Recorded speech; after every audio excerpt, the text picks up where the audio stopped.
की बात की सबसे पहले हमारे गुड्डा ग्राम के अंदर आज जो शानदार आयोजन किया जा रहा है, जिससे हमारे गुड्डा गांव के सभी माता बहनों के सभी परिवारों के आध्यात्मिक उन्नति के लिए जो ये कर्म किया जा रहा है, इसके लिए मैं गायत्री परिवार को कोटि कोटि नमन करता हूं। और इसके साथ ही इसके लिए मैं आपको दो तीन बातें कह के मेरी बात खत्म करूंगा। देखिए, यदि हम लोग जैसे फसल सूख रही हो, पेड़ सूख रहा हो, बारिश हो जाए, पानी लगाने से उसमें तराई आ जाती है, वैसे ही एक टाइम के बाद में हमारा मन जो मूर्छित हो जाता है, उदास हो जाता है, उसको जो तर कर दे वो मंत्र होता है। और मंत्र से व्यक्ति का, शरीर का बुढ़ा होना ये छोटी बात है, लेकिन मन का बुढ़ा होना असली बुढ़ापा है। और ये मंत्रों से हम अपने आप को सदा जवान रख सकते हैं। जिसका जो मन से जवान है, जो मन से जवान है, चाहे उसकी उम्र 80 साल हो जाए, चाहे 100 साल हो जाए, मन से जवान है वो जवान है। जो मन से बुढ़ा हो गया वो बुढ़ा हो, असली बुढ़ापा वो है जिसका मन बुढ़ा हो गया। और मन को जवान करने का सबसे बढ़िया तरीका है मंत्र। मन को जो तर कर दे, मैं सभी जितने भी जोड़े यहाँ गायत्री के महायज्ञ में बैठे हैं उनको बताना चाह रहा हूँ, आपने जो ये आहुतियां दी हैं, इनसे आपका जो मन है, उस मन की जो उदासी थी, एक छोटा सा बच्चा 5 साल का तितली को देख के बेचैन हो जाता, उत्साहित हो जाता है तितली को देख के, वही बच्चा 80 साल का होने के बाद वो तितली उसके ऊपर भी बैठ जाए तो फर्क नहीं पड़ता, क्योंकि वो व्यक्ति बूढ़ा हो गया, उसका मन बूढ़ा हो गया। और मैं आपको ये बताना चाह रहा हूँ, जिसके ये मंत्र की जो महिमा बता रहे हैं, चाहे कोई किसी भी रास्ते में, गायत्री परिवार के माध्यम से लाखों करोड़ों लोगों के परिवारों के अंदर बुराइयां खत्म हो गई। बुराई खत्म करने का एकमात्र रास्ता है कि हम हमारे अंदर अच्छे संस्कार भर दें। यदि आप किसी को कहोगे कि मांस मंदिरा बंद कर दो, झूठ बंद कर दो, पाखंड बंद कर दो, ये बंद कर दो, वो बंद कर दो, नहीं होगा। उसको अच्छे होम करना है, जप करना है, तप करना है, उसको ध्यान करना है, सत्संग करना है। ये चीजें यदि किसी के अंदर आ गई तो निश्चित रूप से उसकी बुरी चीजें अपने आप बाहर निकल जाएंगी। जिस तरीके से एक मकान के अंदर, एक बर्तन के अंदर यदि हम खुशबू भर देंगे तो दुर्गंध अपने आप बाहर चली जाएगी। इसी तरीके से यदि हमारे शरीर के अंदर, हमारे मन के अंदर ये मंत्र, गायत्री मंत्र का जाप हो, चाहे कोई जिसने जो रास्ता पकड़ लिया, चाहे भगवान शंकर का पकड़ लिया, भगवान विष्णु का पकड़ लिया, माँ भवानी जगदम्बा का पकड़ लिया, गायत्री जिसने जो रास्ता पकड़ लिया, और वो चीज उसके अंदर गारंटेड, जिस घर के अंदर, जिस परिवार के अंदर पति और पत्नी में से एक भी घर में दीप धूप करते हैं, भजन करते हैं, जप करते हैं, तप करते हैं, मेडिटेशन करते हैं, ध्यान करते हैं, दोनों में से एक वो घर है। जिस घर में दोनों के दोनों जप तप करते हैं, ध्यान करते हैं, मेडिटेशन करते हैं, जाप करते हैं, दोनों, वो घर स्वर्ग है। और जिस घर में दोनों ही ये काम नहीं करते, वो घर साक्षात नरक है। ये मैं आपको बताना चाह रहा हूं। इसके साथ साथ सबसे दुनिया के अंदर, जैसा कि भी आप बता रहे थे कि हकीकत है ये, बच्चे को संस्कार देने के लिए सबसे बड़ा स्कूल जब बच्चा गर्भ में हो, जो कुछ उसको सिखाना है, बच्चे को वीर बनाना है, बहादुर बनाना है, तो महाराणा प्रताप का लिटरेचर बताइए, पृथ्वीराज चौहान के बारे में बताइए, उसको आप उसके लिए धर्मराज युधिष्ठिर, यदि उसको धार्मिक बनाना है तो उसको धर्मराज युधिष्ठिर का लिटरेचर बताइए, धार्मिक पुस्तकें बढ़ाइए। यदि आप जिसको जैसा बनाना चाह रहे हो, बच्चा गर्भ में है, उसकी माता हकीकत है, यदि उसकी माता दुखी है, उदास है, बच्चा जिंदगी भर उदास रहेगा। यदि उसकी माता खुश है, हंसी है, खुशी है, तो बच्चा जिंदगी भर हंसता रहेगा। बच्चे को बाद में किसी को कुछ भी नहीं सिखाया जा सकता। 10 साल प्रयास कर लो, थोड़ा बहुत फर्क पड़ेगा, लेकिन सबसे ज्यादा सिखाने का जो टाइम है, और इसके अंदर हकीकत यह है कि सुभद्रा के गर्भ के अंदर अभिमन्यु ने जो सीखा वो हम भी कर सकते हैं उस प्रयोग को। मैं ज्यादा समय आपका न लेते हुए मैं तो एक ही बताना चाह रहा हूं, किया हुआ कर्म व्यक्ति को निश्चित रूप से उसके सामने आता है। अच्छा काम कर्म किया हुआ अच्छा मिलेगा, और बुरा किया हुआ अभी मिलेगा, निश्चित उसको मिलेगा। जिंदगी में हम यदि कभी किसी दुखी आदमी की हम मदद करते, मैं गायत्री परिवार को ज्यादा समय न लेते हुए मैं एक ही बात बताऊंगा आपको, ये कोई भी मंत्र हो, किसी को भी किसी भी रास्ते पर चला जाए आदमी, खाली दिमाग शैतान का घर होता है। आप किसी को पकड़ लो, गायत्री माता का जो रास्ता है, इसे करोड़ों लोगों का भला हुआ है। और निश्चित रूप से यदि किसी व्यक्ति के अंदर कमजोरी है, और वो मां भवानी का एक मंत्र, सृष्टि स्थिति विनाशानां शक्ति बुद्धि सनातने गुणाश्रय गुणमयी नारायणी नमोस्तुते, इस मंत्र का जाप करेगा तो उसमें ताकत आ जाएगी। यदि किसी व्यक्ति में भय है तो सर्वस्वरूपे सर्वे से सर्वशक्ति सम्मिते भय नो देवी दुर्गे देवी नमस्तुते, उसका भय खत्म हो जाएगा। यदि किसी के घर में रोग है तो रोगान से शान पहनती दुष्टा रुष्टा तु कामान सकला विष्टान तुआ मार्सितान विपन्ना रणा तुआ मार्सिता हाथ रेता प्रयांति, तो निश्चित उस घर के अंदर रोग खत्म हो जाएंगे। और यदि किसी आदमी को प्रोग्रेस चाहिए, उन्नति करनी है, तो अपनी धर्म पत्नी की कभी भी बद्दुआ देगा वो आदमी कभी सफल नहीं हो सकता। जिसने अपनी माँ की बद्दुआ ली वो कभी सुखी नहीं रह सकता। जिस आदमी ने अपनी माता पिता यदि बीमार है और उनको सेवा की जरूरत है और उसने अपने माता पिता की सेवा नहीं की, उससे दुर्भाग्यशाली इंसान दुनिया में नहीं हो सकता। और जिसने अपने माता पिता की सेवा का अवसर मिला और उसने उसकी सेवा की, इसे सौभाग्यशाली इंसान नहीं हो सकता। और इसके लिए मैं मेरे गायत्री परिवार के सभी विद्वान बड़े भाइयों से कहना चाहता हूं, आपने हमारे क्षेत्र में आके लोगों को शानदार संस्कार दिए, और ये संस्कार का आपका जो एक रास्ता चल रहा है, इसको मैं बहुत आपको नमन करता हूं। धन्यवाद। जय हिंद। चालू कर दिया। मनोहरलाल सैनी, पूर्व उप जिला प्रमुख, वर्तमान में जिला परिषद में सदस्य हूँ। पहले 99 में लोकसभा कंटेस्ट किया है। अशोकनगर बगल का रहने वाला हूँ।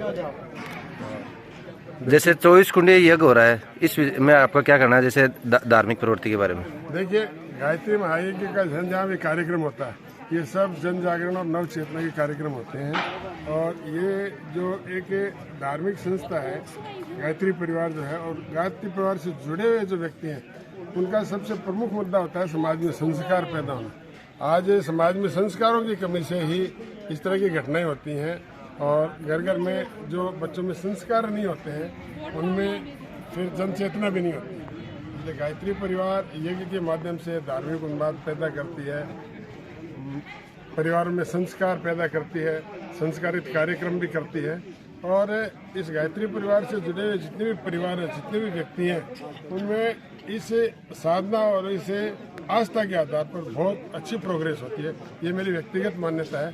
मैं भी बहुत पिछले 40 वर्षों से गायत्री परिवार से जुड़ा हुआ हूँ। इसको ने ये जो कार्यक्रम करवाया है, और विशेष करके गुढ़ा क्षेत्र जो एक वैसे भी एक एजुकेशन का हब है, यहाँ वैसे भी जन चेतना है, उस जन चेतना में और एक जो लंबा चौड़ा विद्यार्थी वर्ग है, उसमें संस्कार रहित ये जो संस्कारों का कार्यक्रम हुआ है, ये वास्तव में एक अनुकरणीय और एक अनूठा है। इन कार्यक्रम के आयोजकों को और पूरे इस गायत्री परिवार की जो टोली है द्वार वहाँ से भी आई है, तो इनको भी मैं सब बहुत हार्दिक धन्यवाद आभार व्यक्त करता हूँ। आज गुड्डा की इस पवित्र भूमि के ऊपर 24 कुंडीय महायज्ञ का आयोजन किया गया है। मैं मुख्य तौर पे गुड्डा नगर वासियों का अभिनंदन करना चाहूँगा, उनको नमन करना चाहूँगा, क्योंकि इस कलयुग के अंदर आध्यात्मिक शक्ति का बड़ा बोलबाला है। और मैं समझता हूँ कि इस उदयपुरवाटी क्षेत्र के अंदर, इस गुड्डा की पावन नगरी के अंदर, ये पहली बार अद्भुत यज्ञ है जिसमें बड़ी संख्या में महिलाओं ने हिस्सा लिया है और दूर दराज के लोग बड़ी संख्या पे यहाँ पर पहुँचे हैं। और जिस प्रकार का ये महायज्ञ किया जा रहा है, ये यज्ञ इस कलयुग के लिए, इस आपाधापी के इस युग में लोगों के कल्याण में के हित का कार्य करेगा। और ये जो गुढ़ा की जो पावन धरा है, ये आज की पावन भूमि नहीं है। यहाँ पर हरजी मर्जी जैसे महान संत हुए हैं। इस गुढ़ा की पावन धरा के ऊपर विवेकानंद जी आए हैं और गुढ़ा के कण कण में भगवान है। अरावली पर्वत श्रृंखला माउंट आबू से शुरू होती है और गुढ़ा के आसपास ये मरुस्थलीय टीलों के साथ में यहाँ पर एक तरह का समागम होता है। इसलिए इस पवित्र धरा के ऊपर कोई भी किया गया कार्य पूरे देश में असर करता है। और पहली बार देखा जा रहा है कि इस गायत्री महायज्ञ के अंदर सबके हित की, कल्याण की बात की जा रही है, देश के कल्याण की बात की जा रही है। यहाँ पर एक सर्व समाज जिसमें कोई जाति भेद नहीं है, जाति धर्म से ऊपर उठ के और ये महायज्ञ, ये महापरिक्रमा की जा रही है। आज यहाँ इस यज्ञ में जो हिस्सा ले रहे हैं वो सर्व समाज के लोग हैं। ब्राह्मण समाज से लेके राजपूत समाज से लेके हर जाति का व्यक्ति यहाँ पर उपस्थित है। और इस यज्ञ का आयोजन करने वाले गुढ़ा के नगरवासियों का और गायत्री परिवार का मुख्य रूप से हम आभार प्रकट करना चाहते हैं और उन संतों को नमन करना चाहते हैं जिन संतों ने आज इस धरा के ऊपर अपने चरण रखे हैं। और सब गायत्री परिवार के जो हरिद्वार पीठ से जो गायत्री परिवार के सदस्य आए हैं, पदाधिकारी आए हैं, उन सबके चरणों में वंदन। और जो बड़ी संख्या में हमारी माता बहनें यहाँ पर पहुंची है, उनके चरणों में वंदन। और वंदन उनके चरणों में जिन्होंने इस कार्यक्रम को सफल बनाया है। कल ये कार्यक्रम समाप्ति की ओर है और कल इस कार्यक्रम का मुख्य तौर पे पूर्णाहुति होगी। इस कार्यक्रम को सफल बनाने वाले सभी मैं समझता हूँ वो भगवान तुल्य हैं। और जिन लोगों ने भी इसमें योगदान दिया है वो सारे ही बहुत बड़े भाती हैं और बड़े भागी हैं। उन सब लोगों का आभार, धन्यवाद। हमारे गांव गुढ़ागोड़ जी में अखिल भारतीय गायत्री परिवार शांतिकुंज हरिद्वार की टीम द्वारा बहुत ही सुंदर आयोजन किया जा रहा है माँ गायत्री के यज्ञ का। आज इस यज्ञ में हिंदू धर्म के सभी सर्व समाज के लोग शामिल हैं। ये सबसे बड़ी बात है अखिल भारतीय विश्व परिवार का के इस पहल की हम सब भूरी भूरी प्रशंसा करते हैं और गांव वालों से चाहते हैं कि सभी इस काम में ज़्यादा से ज़्यादा संख्या में अपनी भागीदारी सुनिश्चित करें और माँ गायत्री पूरे गांव पर और सब पर कृपा अपनी बनाए रखें। ये है कि ये गुढ़ा बसने के बाद में पहली बार गुढ़ा में माँ गायत्री का 24 कुंडीय महायज्ञ हो रहा है। और इस यज्ञ में कल जो कलश यात्रा हुई वो इतनी शानदार थी कि इससे पहले कभी नहीं हुई। और आज यज्ञ में करीबन 101 जोड़े से भी ज़्यादा जोड़े बैठे और सब ने यज्ञ किया।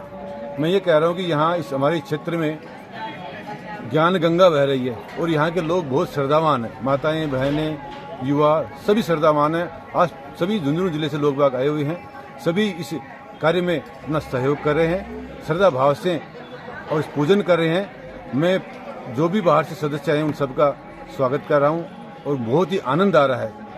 ग्राम गुढ़ा नगर जो है ये आज ऐसे लग रहा है जैसे कोई श्रद्धा की नगरी बन गई है।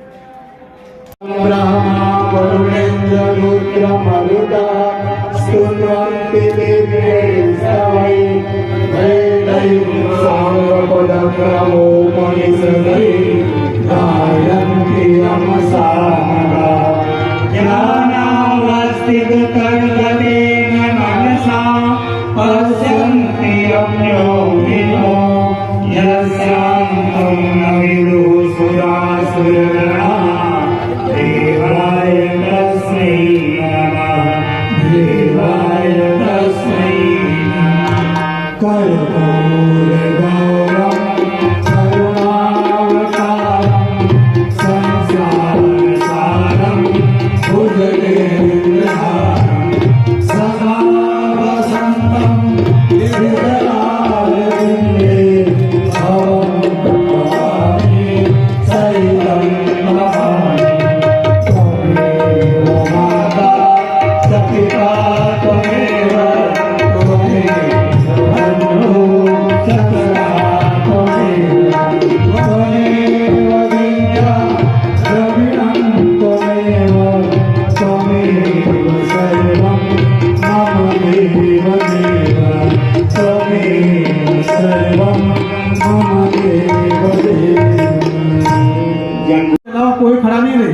नहीं कोई खड़ा रहे नहीं कोई बैठे। अगर आपको बात करनी है तो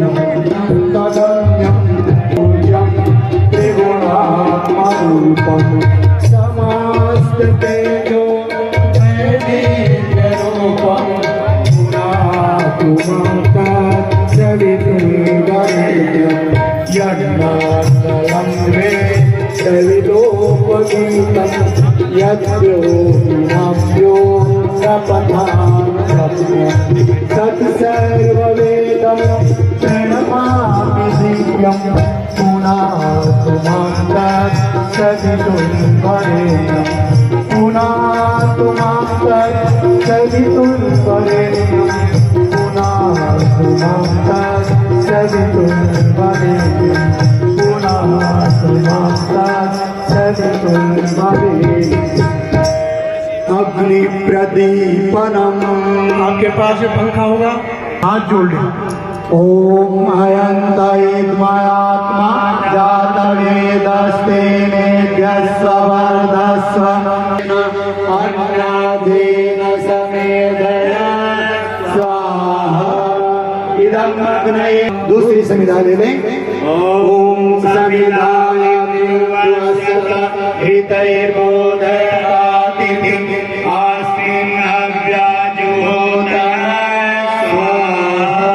इदं अग्नये इदं नमः। तीसरी संविधा ले लें। ओम सुसमिताय सोचि से इदं ते अग्नये जाते से इदं नमः। अंतिम संविधा। ओम तम वासमिद्भिरंगिरो ऋतेन वर्धयामसि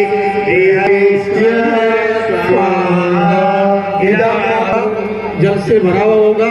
हमारे मुख्य यजमान एक भाई या बहन हर कुंड से खड़े हो जाए जिस दिशा में आपको निवेदन किया जाता है। ओम देव सविता प्रसवयज्ञं प्रसवयज्ञपतिं भगाय दिव्यो गन्धर्वः के तपोः एतं नः पुनातु वाचस्पतिर्वाचं नः। शुरुआत पात्र होगा घी से भर ले, स्वाहा के साथ में आहुति दे और वापस आते वक्त पंडिता पात्र में जल होगा ऊपर से एक ऊंट टिपका दे। हमारे बहने अपने पति के ओर हाथ लगा ले, बाकी लोग सबके हाथ जोड़ करके ध्यान करें। ओम प्रजापतये स्वाहा। इदं प्रजापतये इदं नमः। इदं देव संस्कृति इदं नमः। ऋषि परंपरा संवर्धनार्थम आहुति। हम सबके मन अंतःकरण के पद चिन्हों पर गतिशील बनाए। इस भावना के साथ ये आहुति समर्पित है। पंचम स्वर। शरीरे सप्तरक्षन्ति शतमलोकनीयुः तत्र देवा आसादयादिह। ओम अग्नये नमः। आवाहयामि स्थापयामि ध्यायामि। जलं गन्धाकृतं पुष्पाणि धूपं दीपं नैवेद्यं समर्पयामि। अन्नाद्यायादधे अग्निवयजनि ब्रह्मयोनिर्नमोऽस्तुते। ओम श्री गायत्रे नमः। आवाहयामि स्थापयामि ध्यायामि।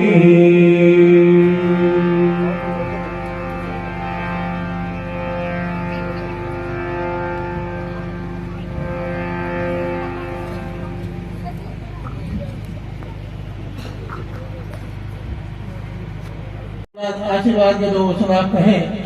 सभी आपके इंतजार कर रहे हैं। ऊपर आ जाए, ऊपर आ जाए, ऊपर आ जाए।